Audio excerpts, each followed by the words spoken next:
In this video, we're going to work through example 1 in section 12.4 on linear functions. All right, so in this example, we were told that an airline sells discount fares and regular fares. Let D be the number of discount fares the airline sells. Let F be the number of regular or full price fares the airline sells. And then let R be the resulting revenue in thousands of dollars. The table to the right gives R, the revenue, as a function of D and F. Find a formula for R. All right, so let's go ahead and just unpack this table a little bit. So notice F, the regular fares, are represented in our columns, while D, the discounts, are the rows. And so then the values coming inside this table in the cells are the revenue. So our function that we want to find is R of DF. Okay. So let's think about this a little bit. So let's see how the price or the revenue changes as we fix either a certain number of discounted tickets or a certain number of full fare tickets. All right, so if we fix a full fare, so let's say we'll just fix 100 full fares, we have 24 revenue, 32, 40, 48. Is there a relationship between these numbers? No, we can see that we increase by 8 each time. Does that work for other fixed fares? Well, if we have 0 fixed full-time fares, then our revenue increases by 8 also. So what we see here when we fix the F direction or fix an F value and find how the discount fares change, we're finding the relationship between the revenue and the discounted fares. So what we're finding is the slope in the D direction. And so just kind of a further note, how do we do that? You fix a full fare,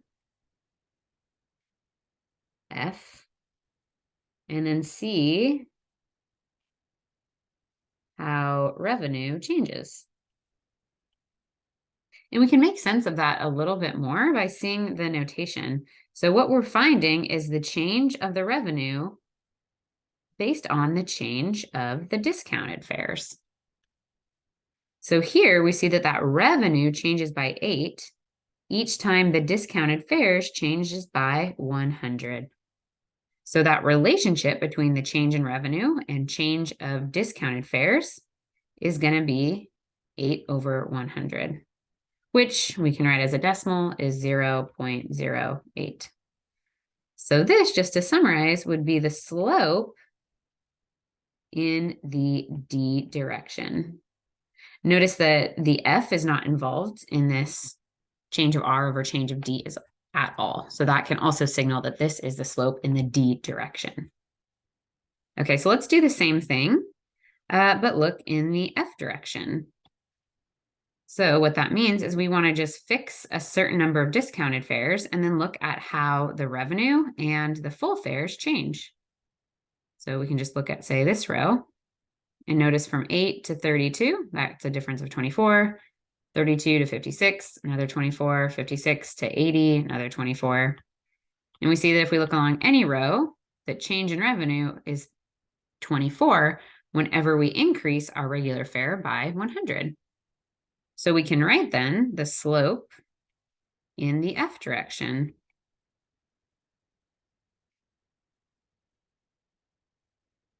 That's going to be equal to the change of revenue compared to the change of full fares. So the change in revenue was 24, and the change of the full fare was 100. So this then becomes 0.24, and this will be the slope in the F direction.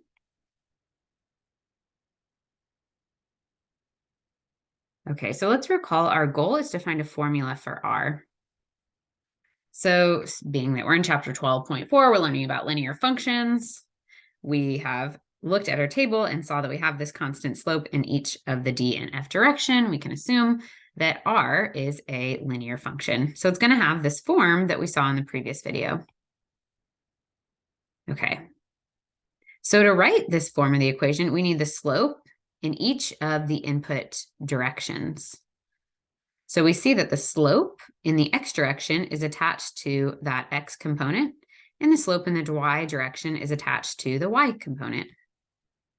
So we have those two slopes for us. We have the slope in our case, d and f direction. What else do we need to write the equation of the linear function or the plane? Well, we need a point on our plane. So how can we use the table to find such a point? Well, we have a lot of points given to us in the table, so we need to find a point. So that will look like a D naught, an F naught, and an R naught. So maybe the easiest one we can pick is this 0 point. So when the discounted fares are 0 and there's no full-time fares, then the airline company also has 0 revenue. So we can use that point also in our equation. All right, so let's go ahead and write out that equation.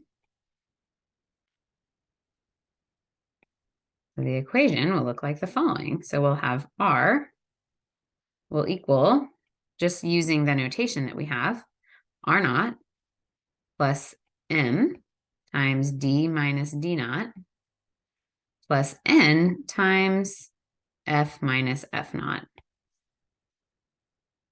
So let's identify all of the components we need.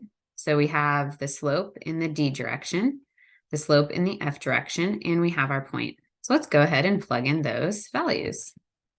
So we will have R equals 0 plus 0.08 times D minus 0 plus 0.24 times F minus 0. So just cleaning this up again a little bit, we have R equals 0.08 times D plus 0.24 times F. All right, so here's our answer. Here is our equation for the revenue. This is our equation for revenue as a function of discounted and full fare tickets. All right, so before we end this example, let's just see if we could check our work. So how would we check that this was right? Check that this is correct. Well, what we could do is evaluate this formula at a given D and F and see if we get the same R. So I just happen to circle 100D and 200F. So let's go ahead and plug that into our formula and see if we get the same R that's given to us in the table. So R of 100, 200, that should equal, we're going to check this, 0.08 times 100 plus 200, oops, we'll start with the slope, plus 0.24 times 200. And we can head over to our calculator and plug that in. And we see that when we do that, we get 56, which according to our revenue or our table that's displaying these values is also 56. Check. So we can confirm that for this value, for this D and F, our equation is correct. And so we can assume that, yep, we got the right equation. Awesome. All right, great work, everyone.